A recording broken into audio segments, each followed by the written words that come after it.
din ng tao si Melinda, 2 buwan hindi nagpa. Makakabayad ako dito si kagaya to. Sa lunis, ayaw mo na rin naman tanggapin ang bayad ko.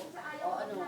Yun nga, ganun nga mangyayari nun. Ako ang lalabas na ano ngayon dyan, kahit magbayad ako sa'yo. Kaya ako lang putula yan. Diba? Sabi mo na lang sa tao, gusto mo mamamayad, kaya mo lang maputula yan. Kaya mo na, pamangkin mong putula. Ganun talaga yun. Ano na lang ako lang sa akin doon.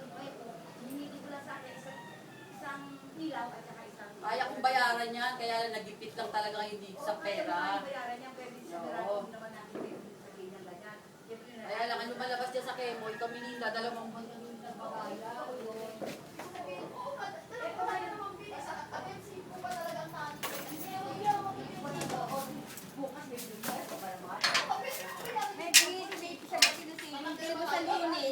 Pwede naman yung maging bayaran sa ano.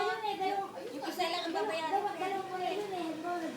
O pagkakat na yun, pasok na yung PH, kaya nga ako makaon. Wala na tayo wala sa malabas na talaga ayaw mo na makakabit. Ako lang makakabit talaga.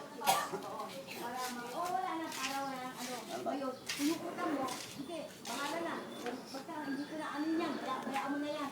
Aanin ko na lang yan, bubuliin ko na lang yan. Isang buwan, magpapakabit natin sila. Ay, hindi pwede makapag-unti. Ayoko na. Alam mo, Melinda, ako kaya nagsabi ko Melinda, gawa na talagang tao lang. Tapos sabi mo sa akin. Kasi pwede nyo nang nagulong ako, hindi lang pamisahan.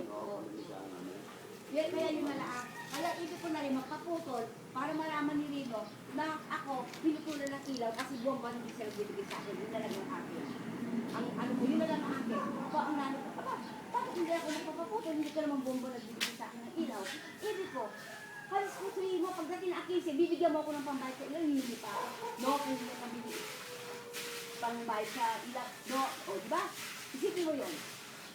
Ibig ko, pagdating ng 15 na, bibigyan niya na ako, hindi na ako hindi pa. Ano sabi niya sa akin? Nung nagkukwentuhan kami, sila ba na sila? Nagkukwentuhan kami nung nakaburo lang sa akin niya. Ano sabi niya sa akin?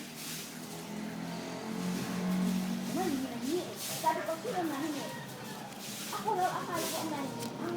Ang gina niya. Yung pala ako ang sabi niya.